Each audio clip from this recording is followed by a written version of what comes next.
Biden kicks off his first full week as commander-in-chief and faces a laundry list of challenges from overseas, including the global pandemic, China, and Russia. Joining me now is the president of the Council on Foreign Relations, Richard Haass. He is also the author of The World, A Brief Introduction. Richard, great to have you with us here. So the president, as we've mentioned and outlined, he's got a whole host of major domestic issues, tackling the coronavirus, getting millions of Americans unemployed back to work. But given how much needs to be repaired here at home, let's talk a little bit about what's happening overseas and what he has inherited. How much do you expect he will be engaged overseas and lean on Secretary of State Blinken on this front? My own sense is that he understands, and that in this case, foreign policy really does begin at home. As you suggest, he's got to get COVID under control. He's got to get the economy back growing again. He's got to restore a degree of political normalcy. So if you think of national security as a coin with a foreign policy and a domestic policy side, he needs to address foreign policy first and foremost here at home. That said, the world's not going to basically take a time out and tell us when we're ready for it. It'll just be sitting there waiting.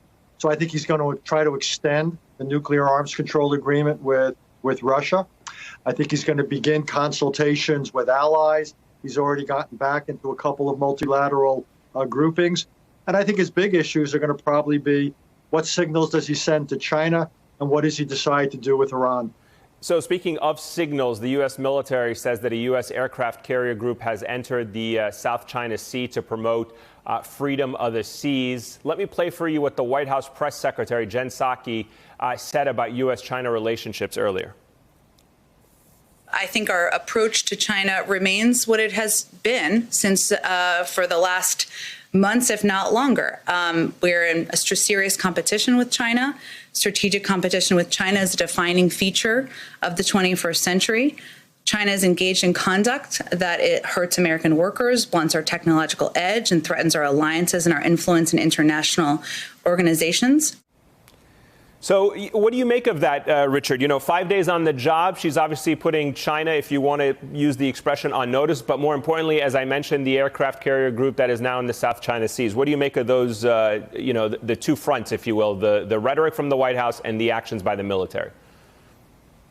I think what it adds up to is U.S. policy towards China has changed. It cuts across partisan lines. It's a reaction to really Xi Jinping's China. It's more repressive at home. It hasn't improved its economic behavior. It's more assertive, to say the least, abroad.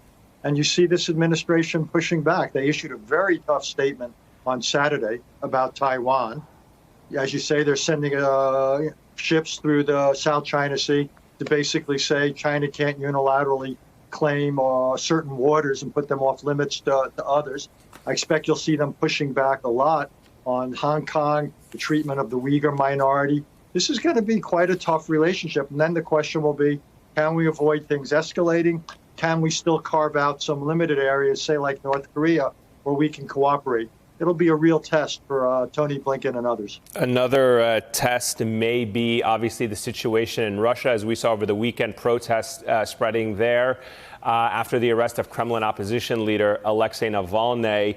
You mentioned that he should be given the Nobel Peace Prize, both in a way of recognizing what he has done, but also to offer and give him some protection from the Russian authorities. How does the Biden administration need to approach this situation? If they embrace him too much, does that end up hurting Navalny's efforts? And if they don't, does that give Putin the ability to do whatever he wants?